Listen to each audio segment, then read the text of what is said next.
Merci, monsieur le journaliste. Moi, très sincèrement, vous avez raison. Je voudrais faire à ce propos un appel au sursaut patriotique.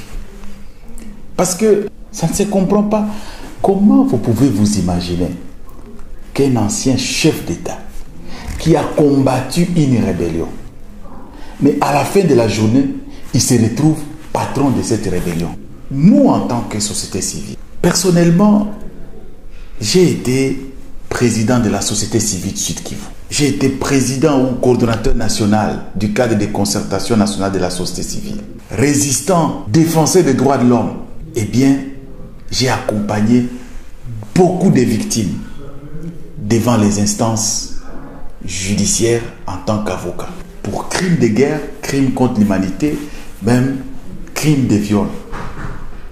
Mais mettez-vous à la place de toutes ces victimes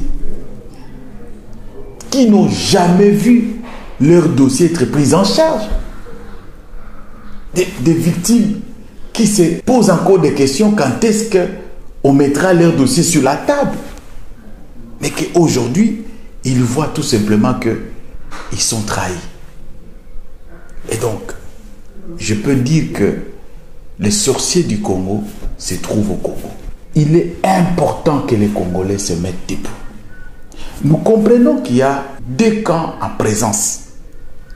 Un camp de quelques compatriotes qui ont choisi de jouer aux intérêts du Rwanda, d'être utilisés par le Rwanda pour des fins inavouées. Et de l'autre côté, il y a des Congolais qui sont prêts à défendre au sacrifice suprême cette nation. Et moi, je voudrais faire appel au sursaut patriotique de ces Congolais qui aiment encore ce pays. Pendant que le pays est en train d'être balkanisé aujourd'hui, pendant que le pays est en train d'être divisé aujourd'hui, nous devons nous lever pour sauver la République. Nous devons nous lever pour sauver notre pays.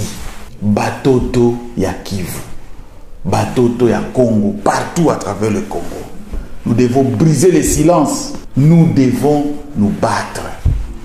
Je peux me rappeler, à l'époque du RCD, nous avons fait la résistance qui était une résistance pacifique au Sud Kivu. Et les rebelles du RCD ont fui la ville. Ils sont allés ailleurs, au Nord Kivu ailleurs. Aujourd'hui, nous demandons à la population de se lever et de faire une résistance pacifique. Et ces gens fuiront. On tue, non seulement à Goma, mais dans toutes les entités du Nord Kivu. On tue, on massacre nos compatriotes. Au-delà des taxes qu'ils perçoivent. Et tout cet argent va où? Au Rwanda. Voyez toutes les taxes qu'on est en train d'imposer à la population. Voyez toute la corvée qu'on est en train d'infliger à la population. Personne n'est prêt à rester ou à devenir esclave du Rwanda. Personne. Hakuna mtu mataitika vile. Tunalomba wandugu wote ambao wanaitika. Tous ceux qui acceptent de se battre pour cette nation. De nous unir et de former un bloc que j'appelle les camps de la patrie. Je demande à toutes les forces vives du Kivu, de toute la République démocratique du Congo et ailleurs, et même de la diaspora, de se lever et d'utiliser des moyens pacifiques pour libérer cette nation.